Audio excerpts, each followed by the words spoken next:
மாதா தொலைக்காட்சி நண்பர்களே, உங்கள் அனைவருக்கும் வாழ்த்துக்கள். மகிழ்ச்சியோடு வாழ வேண்டும் என்றுதான் நாம் எல்லாரும் விரும்புகின்றோம். அதற்கான பல முயற்சிகளிலே ஈடுபட்டிருக்கின்றோம். இதோ மகிழ்ச்சியை அடைவதற்கான ஒரு மிக முக்கியமான வழியை மார்கரெட் ஒலிஃபாண்ட் என்ற அறிஞர் நமக்கு சொல்லிவிட்டு சென்றிருக்கின்றார். அவர் கூறுவது, "What happiness is there which is not purchased with more or less of pain?" அதாவது, சிறிதளவு அல்லது பெரிதளவு இழப்போ அல்லது வலியோ இல்லாமல் நாம் எந்த மகிழ்ச்சியையும் பெற இயலாது. நண்பர்களே, மனிதராகிய நமது இயல்பு என்ன?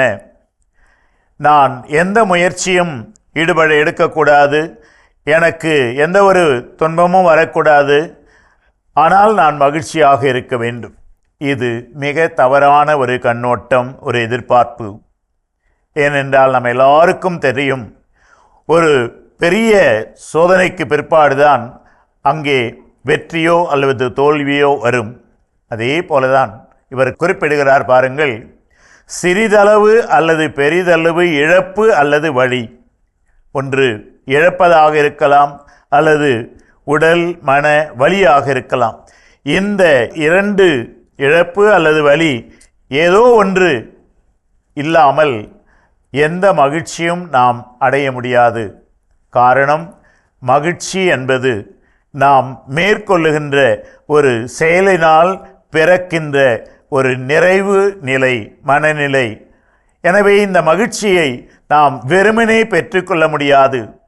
ஒரு காரியத்தில் ஈடுபட்டு அதனை முடிக்கின்ற வேளையிலே அது நமக்கு ஒன்று மகிழ்ச்சியை தரும் அல்லது இழப்பென்றால் விரக்தியை தரும். அந்த மகிழ்ச்சியை நாம் பெற வேண்டுமென்றால் எத்தனை இழப்புகளோ அல்லது வலிகளோ, சிறிய சிறிய இழப்புகளோ வலிகளோ அல்லது பெரிய பெரிய இழப்புகளோ வலிகளோ, அவற்றையெல்லாம் நாம் தாங்கிக் கொண்டால் மட்டுமே மகிழ்ச்சியை அடைய முடியும். எனவே ஒரு மரத்தின் மீது இருக்கின்ற பழத்தை மரத்தில் ஏறி பறித்துதான் பெற வேண்டுமே தவிர, இங்கிருந்து நின்று கொண்டு பழமே வா என்றால் எந்த பழமும் வராது. அதே போலதான் மகிழ்ச்சி. எனக்கு மகிழ்ச்சி வேண்டும், ஆனால் எந்த துன்பமும் வேண்டாம் என்றால் அது நடக்காத ஒன்று. எனவே இந்த அம்மையார் சொல்வதை நாம் மீண்டும் நினைவு கூறுவோமா? சிறிதளவு அல்லது பெரிதளவு இழப்பு அல்லது வலி இல்லாமல் எந்த மகிழ்ச்சியும் நாம் பெற முடியாது. எனவே வலிகளையும் இழப்புகளையும் தாங்கி மகிழ்ச்சியோடு வாழ உங்களை அன்போடு வாழ்த்துகிறேன்.